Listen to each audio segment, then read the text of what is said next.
Students, welcome back to my channel M K maths world. Students, आज हम 7th class का chapter 3 जो है डाटा हैंडलिंग वो करेंगे। तो स्टूडेंट, ये सबसे इजी टॉपिक है 7th क्लास का, बहुत ही इंटरेस्टिंग टॉपिक है। इजीली आपको फटाफट से ये समझ आ जाएगा, ध्यान से आपने समझना है इसको। तो स्टूडेंट, जैसे कि आप जानते हो, फाउंडेशन या बेस जो है वो बहुत ज़रूरी होता है एक्सरसाइज के लिए। हमारे फाउंडेशन यहाँ पे क्या होती है चैप्टर करने की? फॉर्मूले। Very good. तो ये इस एक्सरसाइज में ये 2 फॉर्मूले जो हैं वो आपने अच्छे से लर्न करने हैं, देन इजी लगेगी आपको ये एक्सरसाइज बहुत ज़्यादा। फर्स्ट है रेंज। रेंज कैसे निकालनी है? सिंपल है, highest data minus lowest data. जो भी उसमें बड़ा नंबर होगा उसमें से छोटा नंबर माइनस कर देंगे तो वो क्या आ जाएगी? रेंज। अरे इसमें क्या मुश्किल थी? रेंज तो फटाफट से निकल जानी है, हमें तो नंबर्स देखने आते ही हैं कौन सा बड़ा है कौन सा छोटा है ना। नेक्स्ट सेकंड है मीन। मीन को हम अर्थमेटिक मीन उसने कहा होगा तब भी यही फॉर्मूला आपने यूज करना है, sum of data over number of data, यानी कि जो भी ऊपर नंबर दिए होंगे उनको ऐड कर देना है, ऐड करके ऊपर लिख देना है और जितने टोटल नंबर हैं वो नीचे दोनों को डिवाइड कर देंगे, क्या आ जाएगा? मीन। तो स्टूडेंट, फर्स्ट सम है हमारा, find the range of height of any 10 student of your class. तो एनी 10 स्टूडेंट कहे हुए हैं, इसलिए आप कोई भी 10 स्टूडेंट्स का नेम लिखोगे। क्लियर? उनके 10 स्टूडेंट्स के नेम लिख के सामने उनकी हाइट लिख दोगे। तो हाइट अब आपको पता ही है, आप 7th क्लास में हो तो 5 से अबव, जहाँ इससे ज़्यादा तो होगी नहीं, कॉमन लगाएं हम तो, है ना। तो ये अपनी तरफ से ही आपने हाइट वगैरह लिखनी है। तो आप कोई भी जो है 5 के नीचे तक, 4 से 5 6 तक भी लिख सकते हो। तो जैसे इसने ये नेम लिखे हुए हैं और सामने ये वाली हाइट लिखी हुई है, आप नेम भी चेंज कर सकते हो, अपनी क्लास के बच्चों के नाम लिख सकते हो, सामने उनकी हाइट जो है वो लिख सकते हो। क्लियर? देन इसकी उसने रेंज फाइंड आउट करने के लिए कहा है। तो रेंज फाइंड आउट करने के लिए सबसे बड़ी हाइट जो होगी उसमें से सबसे छोटी हाइट को क्या कर देंगे? सबट्रैक्ट। देखो यहाँ पे सबसे हाईएस्ट है 5.3 और लोएस्ट कौन सी है? 4.2। तो अब इन दोनों को सब्ट्रैक्ट करेंगे, लेकिन पहले फॉर्मूला लिखेंगे रेंज का। रेंज का फॉर्मूला क्या होता है? Range equal to highest height minus lowest height. यहाँ पे हाइट वर्ड यूज हो रहा है, इसलिए डाटा कौन सा है हमारा? हाइट।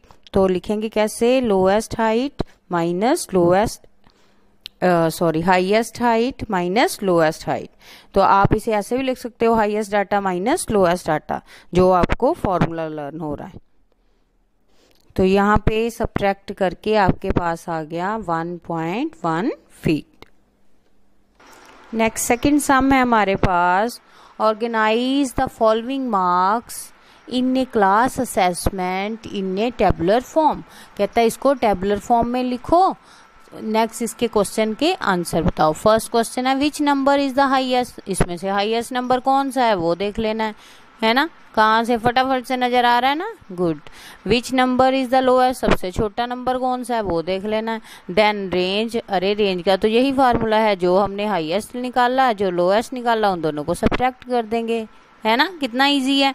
नेक्स्ट फोर्थ जो है वो क्या है? Find arithmetic mean. तो मीन तो अभी मीन का फार्मूला लिखा, इन सबको ऐड कर देना है, ऐड करके जितने नंबर्स हैं उनको काउंट करके डिवाइड कर देंगे। तो करें स्टार्ट। अब यहाँ पे देखो, सबसे पहले टेबुलर फॉर्म उसने बोला था, तो टेबुलर फॉर्म लिखेंगे। टेबुलर फॉर्म कैसे लिखते हैं? सबसे पहले मार्क्स, जितने मार्क्स थे ना वहाँ पे, फिर टैली मार्क्स, देन फ्रीक्वेंसी यानी कि नंबर ऑफ स्टूडेंट्स। तो सबसे पहले वहाँ पे जो मार्क्स थे वो 9 हाईएस्ट थे उसमें, है ना। तो 9 तक हम यहाँ पे काउंटिंग लिख लेंगे। लिख ली। अब देखेंगे 1 जो है, 1 मार्क्स कितने मतलब स्टूडेंट्स को मिला था? तो 1 एक ही था उसमें। वहाँ पे आपने क्वेश्चन में देखना है कि 1 जो है कितने टाइम है, तो 1 टाइम है, इसलिए टैली मार्क्स में भी उससे ऐसे 1 लिखेंगे और सामने फ्रीक्वेंसी में भी। नेक्स्ट सेकंड 2 मार्क्स जो हैं वो कितने स्टूडेंट्स ने लिए हैं? 2 नहीं तो यहाँ भी 2 लिख देंगे, और टैली मार्क्स में 2 कैसे लिखेंगे, 1 2, ऐसे 2 लाइंस डाल के। अब 3 जो मार्क्स हैं वो कितने, वहाँ पे टेबल में देख जो आपको क्वेश्चन दिया है उसमें ढूंढना है ये कितने टाइम्स दिए हुए हैं ना। 3 जो है कितनी बार लिखा हुआ है, 1 बार है उसमें, तो 1 नहीं लिखेंगे यहाँ पे। 4 जो है वो कितने टाइम है, 3 टाइम है उसमें सम में, तो 1 2 3 लाइंस डालेंगे, उसके लिए सामने लिख देंगे 3। नेक्स्ट 4 जो है वो 3 हो गया। 5 जो है वो 5 बार लिखा हुआ है क्वेश्चन में, है ना। तो 5 कैसे लिखते हैं, ये ध्यान से देखो, 1 2 3 4, 4 तो लाइन लगा लेनी है, और जो 5th लाइन है वो ऐसे काट देनी है। क्लियर, ये ध्यान से देखना है। ये देखो 5 को ऐसे 1 2 3 4 लाइंस, और 5th लाइन जो है ऐसे काट देनी है। ये 5 लिखते हैं टेबुलर फॉर्म में। ऐसे ही नेक्स्ट 6 जो है वो 3 यहाँ पे कितने 4 टाइम है, तो यहाँ पे 4 लाइंस लगाएंगे, सामने 4। 7 जो है वो 2 टाइम आया हुआ है क्वेश्चन में, तो 1 2 सामने 2। 8 जो है वो भी 1 टाइम है, तो 1 टाइम लिखेंगे। 9 जो है 1 टाइम है, तो 1 टाइम। ठीक है, ऐसे सारा लिख के बाद में इसे टोटल करके देख लेना है कि वाकई हमारे जो नंबर्स हैं वहाँ पे इतने ही लिखे हुए हैं क्वेश्चन में। क्लियर। अब उसने कहा था हाईएस्ट नंबर कौन सा है इसमें, 9, तो लोएस्ट 1। रेंज कैसे निकालते हैं, दोनों को क्या कर देंगे, सब्ट्रैक्ट, 9 में से 1 सब्ट्रैक्ट किए, 8 आ गया हमारी रेंज। नेक्स्ट उसने बोला था अर्थमेटिक मीन मीन्स हमने मीन का फार्मूला लगाना है। यहाँ मीन का फार्मूला लगाएंगे, सभी को ऐड करेंगे, और नीचे जितने नंबर्स हैं टोटल 1 2 3 4 5 6 7 8 9 ऐसे काउंट करके 20 हुए तो 20 लिख देंगे। यहाँ ये ऊपर ऐड करके 100 आ गया, 100 को 20 से डिवाइड किया, डिवाइड करके 5 आ गया आंसर। नेक्स्ट थर्ड सम में हमारे पास यहाँ पे देखो, find mean of first 5 whole numbers. तो स्टूडेंट यहाँ पे उसने क्वेश्चन में कोई आपको नंबर्स नहीं दिए, उसने कहा है कि आपने फर्स्ट 5 जो होल नंबर्स हैं उनका मीन निकालना है। तो ये ध्यान से करना है, पहले फर्स्ट 5 होल नंबर आप लिखोगे।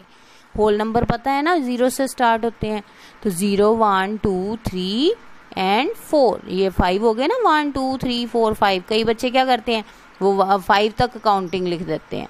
नो, वो तो 6 नंबर बन जाएंगे, है ना। हमने टोटल 5 नंबर्स लेने हैं, तो 1 2 3 4 5। 5 कहाँ तक हो गए, 4 तक, 0। यहाँ फार्मूला लिखेंगे मीन का, first 5 whole numbers, sum of data, number of data. आप कोई भी दोनों ऐसे भी लिख सकते हो, sum of numbers, total numbers. इनको ऐड करके 5 से डिवाइड कर देंगे, डिवाइड करके ये प्लस किया तो 10 आ गया, 10/5 2 हमारा आ गया आंसर, मीन।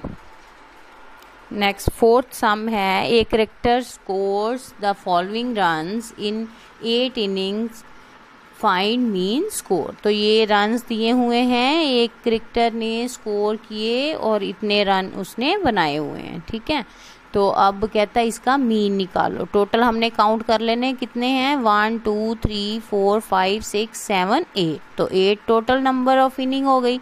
तो इन मीन का फार्मूला क्या होता है, sum of data over number of data, यानी कि यहाँ पे क्वेश्चन के अकॉर्डिंग आप sum of scores over number of innings भी लिख सकते हो। अगर आप sum of data over number of data लेके भी सम करोगे तब भी वो फार्मूला ठीक होगा, गलत नहीं होगा। तो जो भी ऊपर दिए हुए नंबर्स उनको ऐड करना है, 8 से डिवाइड कर देंगे, आंसर आ गया 50।